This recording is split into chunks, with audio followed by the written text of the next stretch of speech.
isn't she supposed to be a good assassin? Like, isn't she supposed to be able to just kill people without being noticed? There is just like a main character thing to do. She's not the best at anything. He might actually be interesting, which is a plot twist that I did not see coming. I would have lost my mind. Like, I would have stopped reading. Once again, I love to be right. Hello, welcome or welcome back to my channel, and welcome to another reading vlog where I'm gonna be reading Crown of Midnight. So Crown of Midnight is the second book in the Throne of Glass series, which is a fantasy romance series. And obviously I read book one, and I'm gonna link the video for it in the description if you want to check that out before watching this one. And although I didn't really love that book because I just didn't really care about the characters all that much, I did not enjoy any of the like two romances that happened there. I was still like intrigued enough about the fantasy aspect of this story to keep reading. And yeah, I'm definitely interested in learning more about the magical fantasy part. And I also just wanted to see Selena being an icon like she was claimed to be. And I just want to say that there are definitely spoilers in this reading vlog, and let's just get into it.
Okay, so I am on page 138 of the book, and it starts off with Selena on a mission as the king's champion, and she is supposed to be killing someone that the king wants dead. In like the end of the first chapter is she saying that like the person she was gonna kill like woke up as she raised her sword, and I was like, isn't she supposed to be a good assassin? Like, isn't she supposed to be able to just kill people without being noticed? And then it gets worse because she's apparently not killing any of the targets she's supposed to kill. And there have been 4 so far. And I mean, the thing is, I hate the king. And obviously, I don't want him to like succeed in what he wants. So, like, on the one hand, I don't want like his targets to die. But on the other hand, if he finds out that Selena is doing what she's doing, which is basically giving people a choice, which is either you die or you just like get the hell away from here and never use like your name again. And then what she does is she finds a random corpse, because obviously no one chooses death. And so she finds a random corpse and like takes it to the king because it's already kind of decomposed, so he won't recognize that it's not the person he wanted dead. And if he finds out that she's doing that, he's gonna fucking kill her. And you know, on the end of I think chapter 2, yeah, it says Selena fought a shudder. She was playing a very, very lethal game. She'd have to find a way to play it better, because if the king ever learned the truth, if he found out what she was doing, he'd destroy her. Obviously. Also, she got a message from Elena, who is like that queen that was helping her and like giving her messages in the first book. And she's saying, I mean, she's not saying, like, she left a message for Elena. And the message is, Cain and the Ritherrack were just the beginning of the threat to Erelia. Erelia? The place. There is a far deadlier power poised to devour the world. There will be clues to lead you to it, signs you must follow. Refusing to kill the king's targets is only the first and smallest step. Which, I guess it's good that she's already doing that, even though it's dangerous, not smart, you know, all of that. And basically she needs to find out where the king's power comes from and what he is planning to do with that power. And then the king gives her another name of a person to kill. And basically now he's trying to get the like traitors, people who are like conspiring against him, he is now gonna get those people killed. And he gives Selena a name, and he says that he's gonna only give her a name at a time, which that's stupid. But anyway, he's only gonna give her a name at a time. And he gives her the first name, who is a guy called Archer. And he's someone that Elena used to know when like she was an assassin, like before she was arrested. And obviously she doesn't believe that he would be a traitor, which like she doesn't like the king. She hates him. She is aware that he is a horrible person. And at the same time, she thinks Archer is a good person. So why wouldn't she believe that Archer is a traitor? If like he's a good person and the king is horrible, why wouldn't she believe that he would be against the king? You know what I mean? But Archer is like, it turns out he is not a traitor, which honestly was kind of disappointing. But he tells Selena that he will give her names of people who are actually conspiring against the king if she lets him live. And basically, he tells her that he knows about a group of people that are gathering there and are like gathering a lot of power. And that they are planning to put Aelin back on the throne. And then it says here that Aelin is the lost heir of Terrasen. And everyone, like, she's thought to be dead, but Archer says that she is not dead. And I am almost 100% sure that Selena is Aelin, because there is just, like, a main character thing to do. Like, for me, it's kind of obvious that the main character would be, like, the lost heir of the place. So if Selena is not Aelin, I will be very surprised, especially because we know that like her parents died, and obviously Aelin's parents died too, and yeah, it just seems like that's what's gonna happen. And then Selena decides to go spy on one of the people that Archer tells her is actually like a traitor, is one of those people, and she is like spying on him, and she actually like gets poisoned. And once again, isn't she supposed to be like the best assassin in the land? And I mean, I get that what she's doing is hard. I'm not saying it's not hard. It obviously is. But she's supposed to be the best assassin. And she keeps being bested. In book one and in this book, she's not the best at anything. But anyway, after she manages to make it back to the palace, and after like she's okay, like the poison thing has been dealt with, she finds a secret passage that leads to like a door that is locked, and obviously she's gonna try to open it. And she also gets the list of names from Archer. And the very last thing that happened was that Nehemia was talking to Dorian, and he might actually be interesting, which is a plot twist that I did not see coming, because he might have magic, because she's telling him, "You have power in you, Prince, more than you realize. It sleeps," she whispered, tapping his heart, "in here. When the time comes, when it awakens, do not be afraid. When it is time, I will help you." And then it says, when she said those words, something ancient and slumbering deep inside of him had opened an eye. So Dorian might actually be an interesting character. I would never have thought. And yeah, that is pretty much what has been happening. And like now, after this last thing, I am actually more interested in the book. I mean, I, just like in book one, I would love to see Selena, being the icon that she's claimed to be, because I haven't seen that yet. Not a single time. Like I said, she keeps being bested, she keeps being tricked, she keeps being poisoned, she keeps being beat, and I'm just like, aren't you the best? Show me you're the best, because I don't believe it. I just don't believe it. Also, just like in book one, I am only interested in the magical part, which is why I said that I'm now more interested after I learned that Dorian might have magic, and that Selena is probably Aelin. And also, just like in book one, I don't care about the romances at all.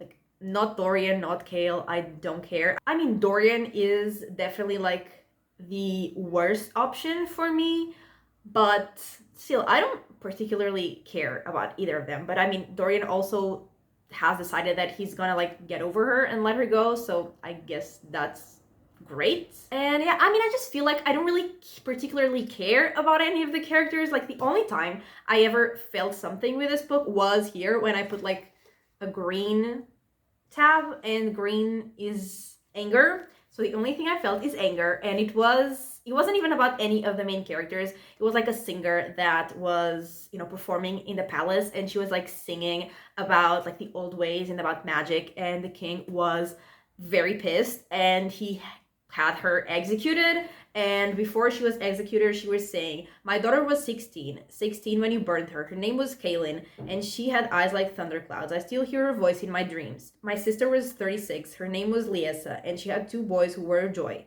My neighbor and his wife were 70. Their names were John and Estrel. They were killed because they dared to try to protect my daughter when your men came for her." Rena Goldsmith was still reciting her list of the dead when the axe fell. So I was pissed about that, and that was the only time I have felt something while reading this book in the 138 pages I have read. And I mean, in book one, I didn't really feel anything either because, again, I just don't really care about the characters. I'm curious about the magic, and that's it. But anyway, I'm hoping the magical part picks up and it gets more interesting for me. And yeah, I will update you once I read another third of the book.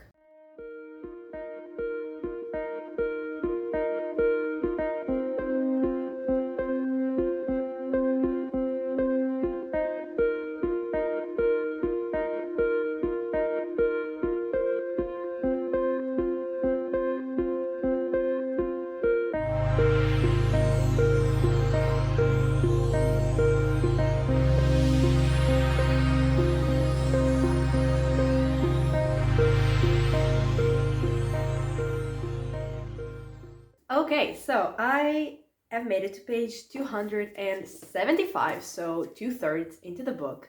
And this second third, we start off with Dorian basically punching a wall and like shattering it. So he does have magic, and he decides to go talk to a witch that he had met in like a previous chapter. And he's asking her if it's possible that like someone still has magic, and she says that magic still exists, but like older type of magic, not the type of magic that existed in this place, like the one that was vanished. And he asks her if like either way, like if it's possible that someone still has magic. And she says, "We don't know how or why magic vanished. I hear rumors every now and then that the power still exists on other continents, but not here. So that's the real question. Why did magic vanish only here and not across the whole of Irelia? What crimes did we commit to make the gods curses like that, to take away what they had once given us? Hypothetically, if someone had magic and I wanted to learn why, I'd start by figuring out why magic left in the first place. Maybe that would explain how there could be an exception to the rule." So that doesn't really like answer anything, but Dorian has magic, so he is interesting to me now. And then later, Selena is talking to Nehemia, and Nehemia is asking her if like she would help her and her people, like if like she would help protect her people against the king, and make sure the king doesn't like kill them all. And Selena says that she can't do that. And then Nehemia is like telling her that basically she's a coward and that she's only like not following the king's orders to kill those people, like not to make a stand against the king, but to just like protect her own conscience so she doesn't have like their deaths on her conscience. And basically she says that Selena's a coward. And then the chapter after that is just like this little bit, like this is the whole chapter, and it doesn't really say like who is talking to who, but it says queen and princess. And what I'm assuming is Queen Elena, like the one that appears sometimes to Selena, and the princess is Nehemia. And the queen is saying that one of them has to break. And the princess says the prince isn't ready, it has to be her. So I'm assuming they're talking about Dorian and Selena, and that like Dorian isn't ready, so it has to be Selena. And then the princess says she won't understand, and when she goes over the edge, there will be nothing to pull her back. And the queen says she will find her way back, she always does. But anyway, moving on. Chaol is kidnapped by some of like the rebels, like that rebel group that is conspiring against the king. And they kidnap Chaol to like get Selena to go to them. And she gets there, and we learn that Archer is actually part of that group of rebels, and that Nehemia has also been helping them and like giving them information. And then while they are there, we also learn that Nehemia is in danger and like she has been threatened. And Selena is like really worried and she like runs home. And home, I mean like the palace. And when she gets there, Nehemia is already dead, and like so are her guards and everything. Like she's been killed by some assassin. And she knows that she wasn't really killed by the king or anyone that works for the king. But she also learned that Chaol knew that Nehemia was in danger. Like he knew that someone had threatened her, and he didn't tell her anything. And so she gets really, really pissed, and she tries to kill Chaol, but Dorian stops her using like his supernatural strength. And then the last thing is that Selena realizes that she actually knows who the assassin that killed Nehemia was, because she like starts thinking and she recognizes like the killing style, and it was someone called Grave. And apparently he was like in the competition in book 1. I don't remember him at all, but apparently he was there. And so she tracks him down and she makes him like confess who hired him. And honestly, like that was the first scene where she was kind of iconic, or where I thought she was kind of iconic. And he says that it was like some minister, and then she tells the king, and like that minister is arrested. But like I don't think it was. Like that sounds too easy and also too random, so I don't think it was that minister, but that is where I'm at. And it definitely got more interesting, like especially after the 50% mark. It's still nothing that I am like obsessed with, but it's definitely more interesting than it was in the beginning. And I never thought I would say this, but Dorian is actually the character I am most interested in right now. I don't know how that happened, but I am interested in like his magic and everything. And like I don't trust Archer at all. And I get that Selena was pissed at Chaol because he didn't tell her about the threats that were made for Nehemia, but also like he wasn't the one that made sure she wasn't there at the palace. You know, it was Archer, so she should be trying to kill him. And I mean, now that I think about it, he was the one who made sure she wasn't in the palace to like stop it. So like maybe Archer has something to do with Nehemia's death. But anyway, like I said, I am mostly interested in the magic part still, which is why I am very interested in Dorian. And also, like when Selena was running back to the palace to like try to save Nehemia, she was like extremely fast. Like she was faster running than Chaol on a horse. So like she obviously has magic too, which is not surprising since I'm pretty sure she is Aelin. Is that the name of the Lost Princess? Whatever, that person. And also it would make sense for that chapter where the princess and the queen were talking, because Dorian and Selena are the two people with magic. So yeah, I am definitely interested in like the magic part, but everything else I still don't really care about. I still don't really care about the characters particularly. But I'm having fun. I am definitely entertained, and it's definitely like fast to read, so I am still enjoying it, and I am gonna finish it, and we'll be back.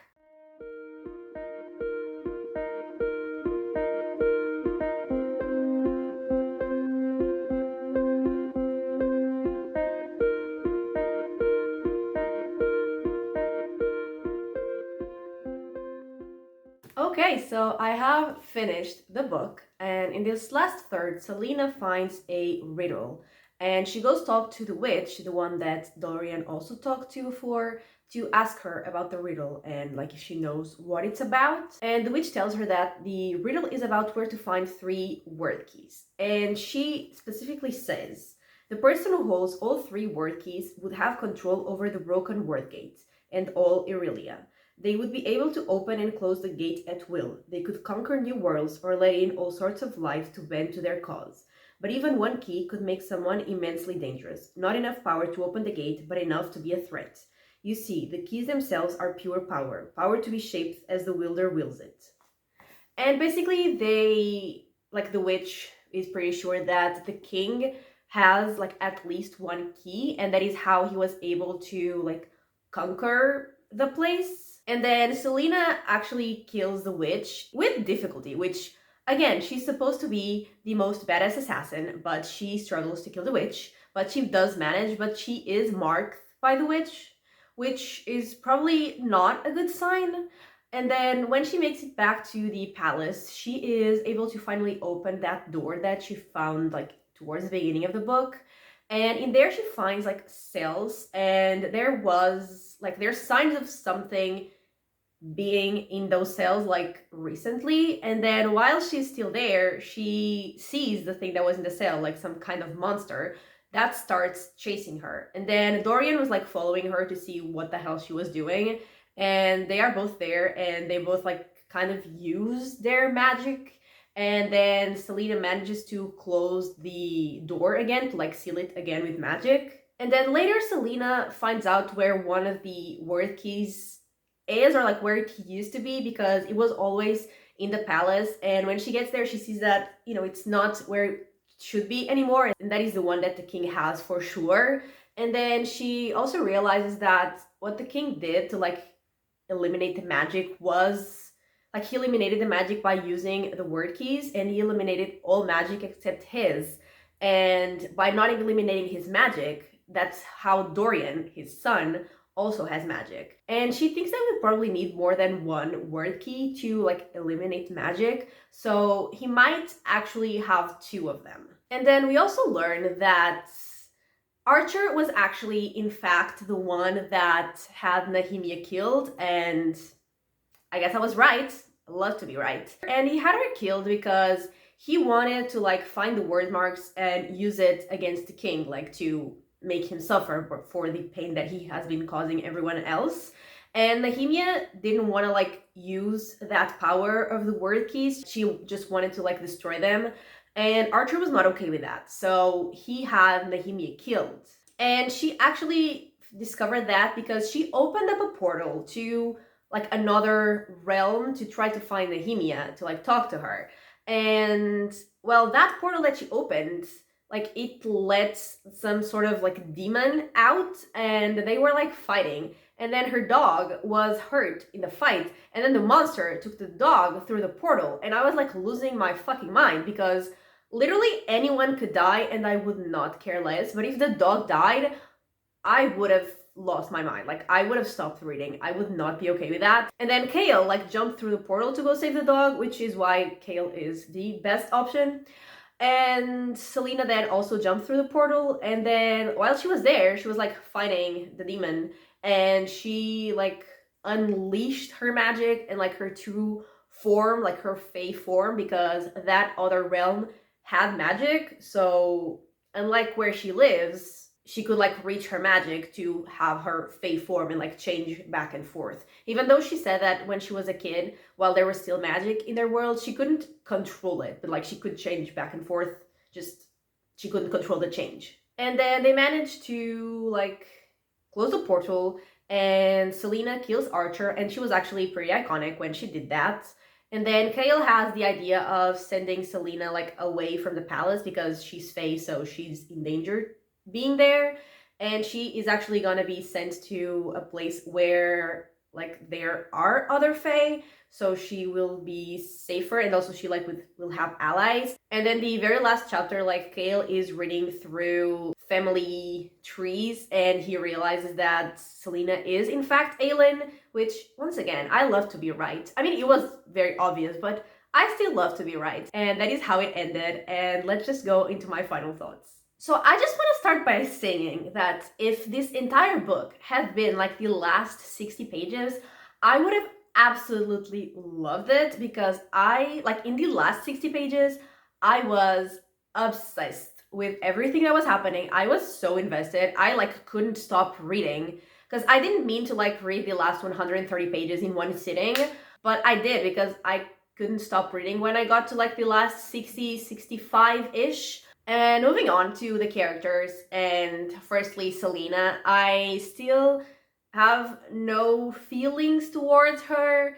And I mean, although like with the end, she was definitely more badass. And I guess that with the fact that she is Aelin, and with the fact that she now has more motivation to fight her enemies because like Nehemia is dead and all that, and with the fact that she's gonna like have allies, I'm guessing it will get more interesting, and she herself will get more interesting which I am excited about because I did really like who she was in this last section. In terms of Dorian, I still don't love him, like definitely not, but I do like him more, and also he's definitely much more interesting to me now that he has magic. Like there is something about him that is interesting, because in book one he was just the prince who was there and who was extremely annoying to me, and now he's just also the prince who's kind of annoying but less annoying, and also he has magic, so he's interesting. And in terms of Kale, like I still like him, even though I feel like everyone who reads this series